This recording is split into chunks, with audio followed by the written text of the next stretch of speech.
Ang Mahiwaga sa Silid-Aralan, kwento ni Mary Jean E. Fabella. Mga tauhan, Luna, isang matalino at matapang na estudyante. Miguel, kaibigan ni Luna na mahilig sa pakipagsapalaran. Ginang Rivera, mabait ngunit misteryosong guro. Ang Anino, isang mahiwagang presensya sa loob ng Silid-Aralan.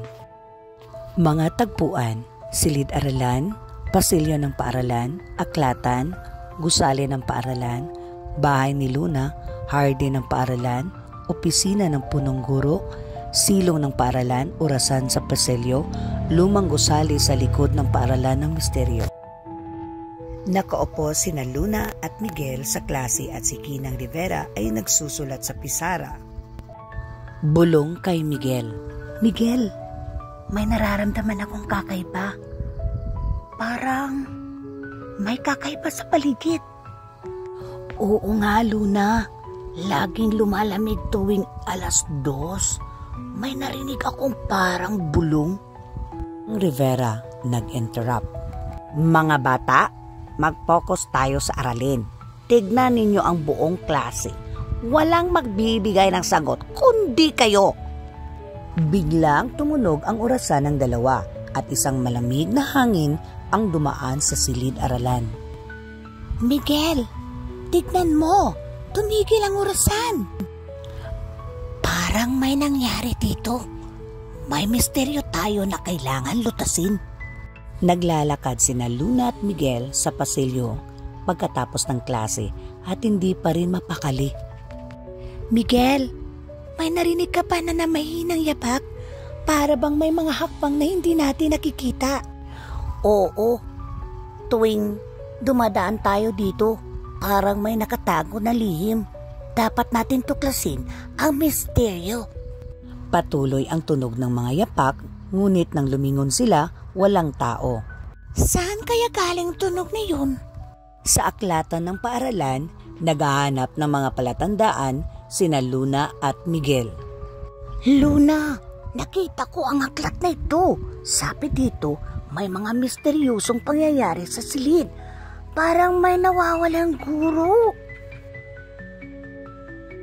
Pumasok sina Luna at Miguel sa lumang gusali ng paaralan at mas lalong lumalamig ang pakiramdam nila.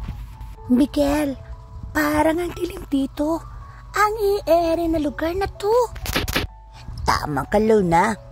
Pero kailangan natin magpatuloy. Ang misteryo ng silid ay nag-uumpisa na. Nakita nila ang isang lumang litrato ng isang guro na nakasabit sa dingding. Sino kaya ang guro na ito? Hindi ko siya nakikita sa kasulukuyang mga guro. Siya yata yung guro na nawala. Siya yung pinag-uusapan sa libro. Samantalang sa panaginip ni Luna, tinulungan ko kayo. Huwag kayong matakot. Ang silid ay may lihim na kayamanang matutunan. Ngumiti ang guro sa panaginip kay Luna. Guro, bakit po kayo nawala? Ano po bang nangyari sa silid-aralan? Huwag matakot. Ang tunay na kayamanan ay nasa iyong mga puso. Hardin ng paaralan.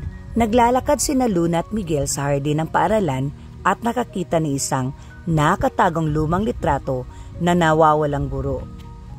Luna, tignan mo. Isang pangklo. Nandun na naman ang guro. Nagsimula na akong maunawaan. May kinalaman ng gurong ito sa isang lihim na kailangan nating tuklasin. Humingi ng tulong sina Luna at Miguel sa punong guro. Punong guro, may natuklasan kaming lumang aklat at larawan ng guro na nawala. Pwede mo ba kaming malaman ng tungkol dito? Alam ko na. I heard of that teacher. Pero ang kanyang nawawalang lihim ay may kinalaman sa pagmamahal sa pagkatuto. Huwag kayong matakot.